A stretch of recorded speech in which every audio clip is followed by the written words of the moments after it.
मस्तांचं maths study मध्ये आपलं सर्वांचं स्वागत आहे.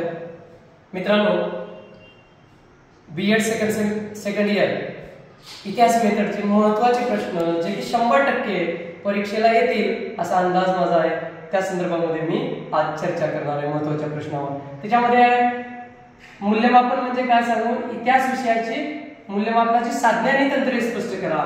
त्यामध्ये तंत्र बी विचारलं तर हेच पॉइंट लिहायचा आणि साधने विचारलं तर तेच लिहायचं. कॉमन तुम्हाला मी इथे दिलंय. त्याच्यामध्ये लेखी परीक्षा आहे, संख्यात्मक साधने, तोंडी परीक्षा आहे, प्रात्यक्षिक परीक्षा आहे. स्वयंप्रकटन तंत्रामध्ये मुलाखत आहे, प्रश्नावली आहे. गुणात्मक साधनामध्ये पडताळा सूची, पदनिश्चय श्रेणी, प्रासंगिक नोंदी.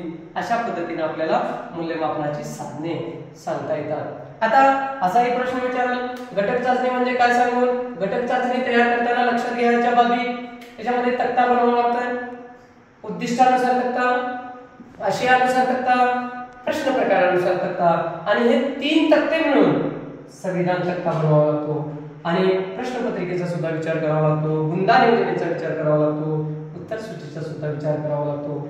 म्हणजे घटक चाचणी तयार करताना या मुद्द्यांचा विचार आपल्याला करावा लागतो. त्यानंतर नैदानिक चाचणी व उपचारात्मक चाचणी म्हणजे काय सांगून, त्याची गरज, महत्त्व, फायदे, आवश्यकता स्पष्ट करा असा जर प्रश्न विचारलं तर त्याच्यामध्ये सांगता येईल उद्दिष्टाची पूर्तता, अडचणी दूर करणे, चुका दूर करणे, वैयक्तिक मार्गदर्शन, कच्चे दुवे दूर करणे, प्रगतीत वाढ, आत्मविश्वास वाढतो, अध्यापनात सुधारणा होते इत्यादी उपचारात्मक आणि नैदानिक चाचणीचे महत्त्व आपल्याला सांगता येईल. उपचारात्मक किंवा नैदानिक दोन्हीपैकी एक विचारलं तर दोन्ही एक दुसऱ्यावर डिपेंड आहे, दोन्हीचे पॉइंट आपल्याला सेम लिहिता येईल. त्याच्यानंतर असं विचारलं की इतिहास अभ्यासक्रम रचनेचे प्रकार स्पष्ट करा. ऐतिहासिक पद्धत, त्याच्यामध्ये कृतिकेंद्रित पद्धत, घटक पद्धत, समकेंद्रित पद्धत, रेषीय पद्धत, समकालीन पद्धत आणि अनुभव केंद्रित पद्धत असे अभ्यासक्रम रचनेचे प्रकार किंवा अभ्यासक्रमाचे प्रकार आपल्याला सांगता येईल. सर्वात महत्त्वाचं आहे संरचना म्हणजे काय सांगू, संरचनेचे फायदे स्पष्ट करा. त्याच्यामध्ये विषयाची संपूर्ण माहिती मिळते, घटक उपघटक कळतात, अध्यापन पद्धती कळतात, संबोध तत्व कळतात, विषयाचं ज्ञान मिळतं, मूल्यमापन योग्य पद्धतीने करता येतं संरचनेमुळे, शिक्षकाला दिशा मिळते आणि एका दृष्टिक्षेपात संपूर्ण विषयाची माहिती आपल्याला मिळते.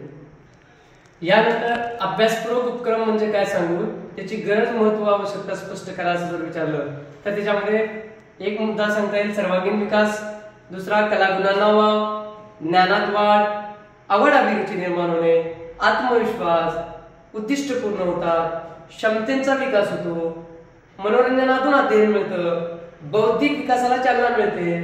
विविध अभ्यासपूरक उपक्रम स्पष्ट करा असा दुसरा प्रश्न आहे. त्याच्यामध्ये आपल्याला विविध अभ्यासपूरक उपक्रमामध्ये काय सांगता येईल, ऐतिहासिक खेळ,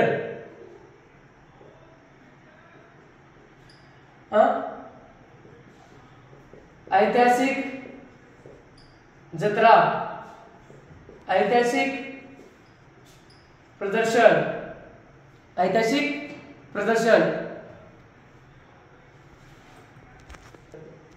परत ऐतिहासिक प्रश्नपेढी, ऐतिहासिक मंडळ किंवा इतिहास मंडळ म्हणा, इतिहास मंडळ. त्याच्यानंतर इतिहासातील चिन्हे, काय सांगता येतील, इतिहासातील विविध चिन्हे. त्याच्यानंतर वेगवेगळे दिवस साजरा करणे. त्याच्यानंतर इतिहासामध्ये झालेले शास्त्रज्ञाच्या जयंत्या साजरे करणे, हे अभ्यासपूरक उपक्रम आपल्याला सांगता येईल. त्याच्यानंतर आपल्याला सांगता येईल इतिहास मंडळ म्हणजे काय सांगू, त्याची रचना. त्याच्यामध्ये तिचा एक अध्यक्ष असतो, रचनेमध्ये उपाध्यक्ष असतो, कार्यवाहक असतो, उपकार्यवाहक असतो, खजिनदार असतो, प्रसिद्धी अधिकारी असतो. आता फायदे काय सांगता येईल आपल्याला, असे फायदे सांगता येईल की इतिहास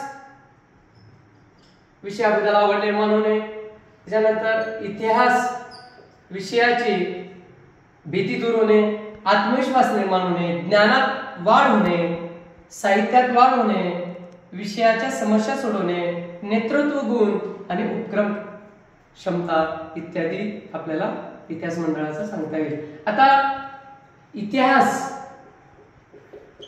प्रदर्शन किंवा इतिहास जत्रेचे फायदे याच्यामध्ये नवनिर्मितीचा आनंद होतो, नवीन प्रेरणा मिळते, शास्त्रीय दृष्टिकोन विकसित होतो, कल्पनेचा विकास होतो, आत्मविश्वास वाढतो, विविध आकृत्या विविध साहित्याचे ज्ञान होते, साहित्य म्हणायचं आकृत्याचे म्हणजे साहित्याचे ज्ञान होते, त्याच्यानंतर क्षमतेचा विकास होतो, कौशल्याचा विकास होतो, ज्ञानात वाढ होते आणि कृतिशीलतेला वाव मिळतो.